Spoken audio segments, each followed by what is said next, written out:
What's up, everybody? Welcome to Podcast Now. I'm Alex, and in this video, we got to talk about Natsai Onai, who we had heard about, obviously, and seen before in the State of Play trailer, a couple other places as well. But obviously, Sebastian being the most focused on student or most focused on friend besides you, this is the first time we've really gotten something more in-depth about somebody else. So she is the Gryffindor friend, remember? And they don't really give much of a description of her in the State of Play. They basically talk about how she's fierce and she's seeking some sort of justice. Now, we don't know what the justice is on, although she's the character with you with the hippogriff when the kind of like poachers are taking them in. So it's possible some sort of like creature-related thing. She feels for the creatures as they're being taken by the dark wizards or whatever ends up happening. But we don't really know all that much about her. Well, now we know a little bit more. So they say wise, quick-witted, and possessed of a need to seek justice. So there's that justice again.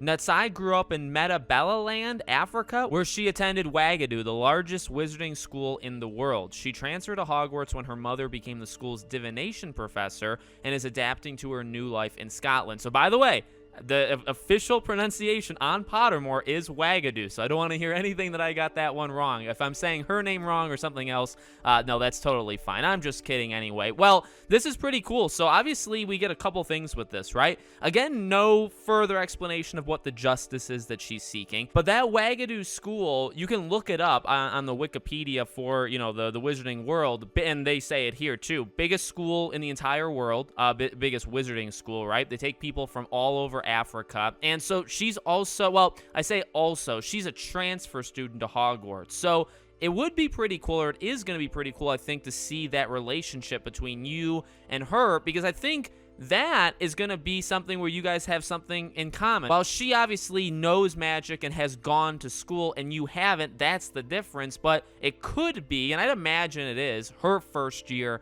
at Hogwarts as well. I'm just going to kind of take that leap, again, just to kind of make that comparison between her and then you. Both of your first years in Hogwarts, only again, she would already know magic, right? So she kind of has that leg up, whereas you don't. Some of the interesting things about the actual school, one that stood out to me, is they don't use wands. Wands were not something that they thought was useful. It says here they often prefer to cast spells simply by pointing their fingers or through other types of hand gestures. So that's pretty cool. I know, because I've been asked before in the comments of, can you use magic, or do you think we'll be able to use magic without wands in Hogwarts Legacy? My response is always no. I don't think you're going to be able to do that, but it's interesting that she's obviously coming from a school, and maybe she can, although I don't know. I mean, it's definitely possible, but it would be kind of cool to see maybe outskirt characters being able to do it, but maybe you can't as of yet. And then they also talked about how they're famously skilled in astronomy, alchemy, and self-transfiguration, so they can change, obviously. I think elephants was one that I saw people bring up, or I think it's in the Wikipedia, where people were kind of off-put because they could just turn themselves into these gigantic creatures at their own will. So again, bringing, I guess, a little bit of different kind of backstory, right? Where it's like, I don't think there's going to be anything that you can change your character into anything. I don't think, transfiguration is going to, maybe in the class, but not, I'd imagine, out just when you're in the halls, although it's definitely possible, right? But definitely a different kind of character. And then finally, right, the mom, her mother, is the school's divination professor. So, this has been something, divination has been something that's kind of been slowly brought up with this game, where, it's not brought up in the beginning, right? Even the State of Play, it's not really mentioned. But then you start to hear about the divination tower and like the ladder to get up there and all that stuff. And then it's like, all right, well, divination definitely seems like it's going to be a class that you can, maybe it's not required, or maybe there's a difference between divination and then, say, like defense against the dark arts or herbology. Maybe some of those you have to do, or you have to do a certain amount of times, whereas divination you don't. But it is, I mean, that's a cool little thing too, where her mom's obviously inside the castle walls. So one final thing to bring up, though, is the schedule at which we're getting these. So I know we talked about this a few days ago with Sebastian, and it made a lot of sense to do Monday, Tuesday, Wednesday, Thursday, right? Those just 4 days in a row for students. By skipping a day, obviously we're not going to get all of them this entire week. At least I can't imagine. Unless, for some reason, they skipped Tuesday because they just didn't feel like it, and they're doing Wednesday, Thursday, Friday. At this point, though, I'd expect most likely Friday to get Poppy, right? More description on her. And then I don't know. Do you do it next week? Or are you just going to... Because here's going to be the interesting thing, right?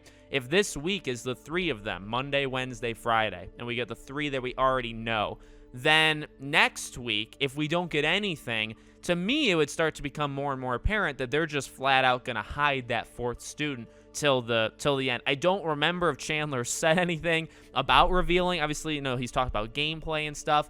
I'd imagine, I guess I would guess we would get the 4th student, although it's possible that they hide them. I don't really, ultimately, if you want to hide a student, one of the 4 friends, and wait for launch for that person to be revealed, that's fine. I maybe that kind of adds to the, excitement for the game. But just the way they're doing it is definitely a little odd. Doing it, it seems like the Thursday things are finished, even though they didn't say anything. And Mondays now you get one on Wednesday. It does seem like Monday, Wednesday, Friday.